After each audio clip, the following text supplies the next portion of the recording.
Chattel. Elephant. Rattle, chattel. Elephant. Rattle, chattel. Elephant. Rattle. Cattle. Chattel. Cattle. Rattle, cattle. Elephant. Rattle, chattel, cattle. Chatting. Cattle, Elephants. Rattle. Chatting. Elephant. Cattle. L. Moo. Cattle. Moo. Elephant. Elephant. Elephant. Big. Elephant. Big. Elephant.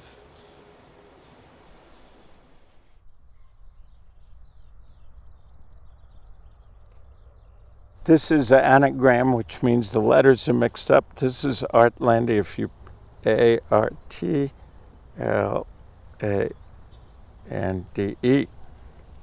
So it's a lot of my titles are funny like that. People say, "What's that mean?" I said, "It doesn't mean anything. It just mixed the letters up." And this was a very interesting story because there have been chapters in the life.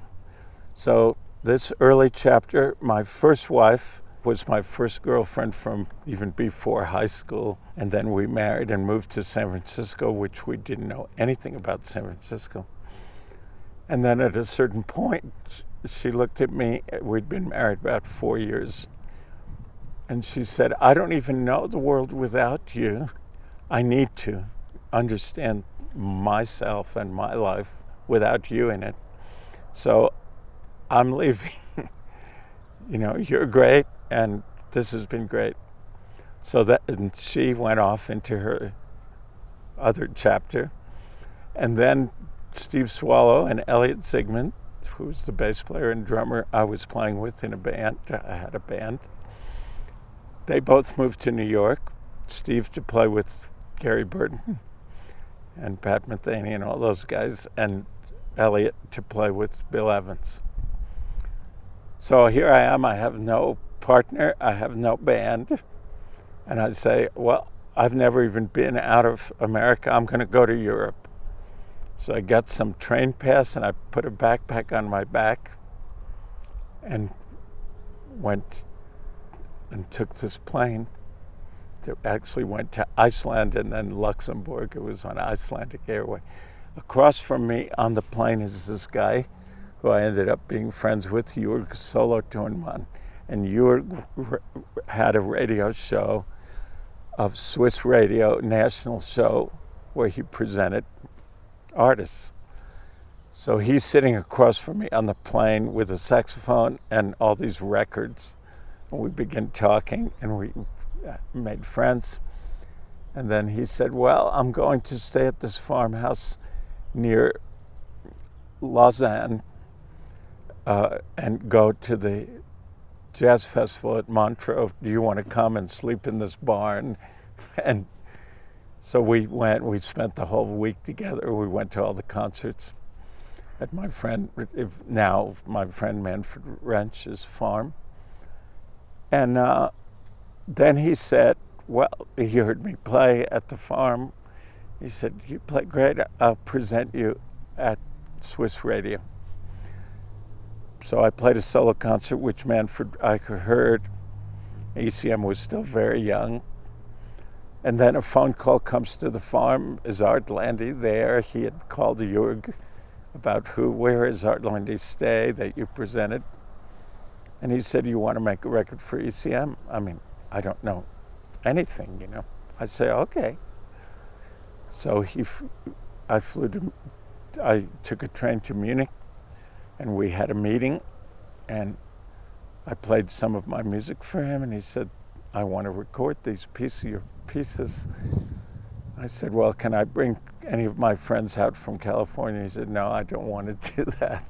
I'm not really interested in flying all these people from California. Here, listen to this record, and it was Jan Garbarek. And he had just made Afrique Pepper Bird for his first record. And I listened, I said, this guy's fantastic. He said, let's call him up. So we called him up and said, can we come up to Norway and stay at your house and rehearse, and you can play Art's music? I talked to him on the phone. I said, well, there's a bunch of flute pieces. Well, I don't usually play flute, but I'll do it. and he played saxophone and flute, and we worked on my music and stayed at his house, which was wonderful, and Manfred was there too. And we rehearsed for a week, and then we went and recorded in Oslo, and that was this record, which I felt really happy about, and Jan had a great time, and people liked it. That was the first, I had a band and a lot of concerts in California and San Francisco, but I wasn't really known outside of that. So this opened up a lot of possibilities for me to come to Europe and play and to have the music be heard by people who normally wouldn't hear what I did. I had no particular ambition for that, but there it just appeared like that. So that's the story of the first record. And then, over the next 20 years, every 3 or 4 years, when I had music that I thought Manfred might be interested in, I would say, "You interested in this?" And sometimes he'd say yes, and sometimes he'd say no. He never had contracts with the musicians, so it was just project by project, So the world just opened from a combination of me willing to just risk something, and then also the world opening doors that I just went through.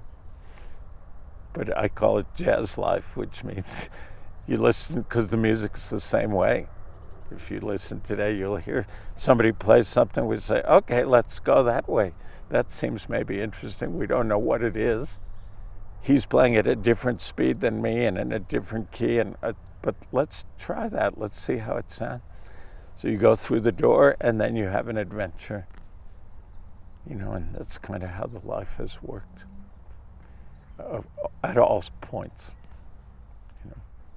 There were pieces that I was playing already in my band in California. My pieces are pretty flexible in terms of instrumentation. I could play them solo, I can play them duet, I can play them with a band. They're really adaptable. I'm not a style person. I just hear the music.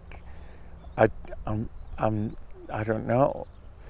So I grew up with classical music, so that's in there. Still can hear fugues and triads and these kind of things, and modern classical music, but I'm not thinking of style. I'm just hearing the sound of something. Then folk music, I love music of different cultures, whether it's from Turkey or Bulgaria or America, Africa. It's just a lot of the pieces are dedicated to people or places, things in my life that have a sound. And I'm not thinking style, or it has to be jazzy, or it has to be tonal or not tonal.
Well, on this particular record, his influence was very, how can I put it? Yeah, he was very welcoming to anything that we wanted to do. He didn't really edit too much in terms of saying, not this piece, do it this way. This changed over the years. But at first it was very welcoming to all the things that we wanted to do.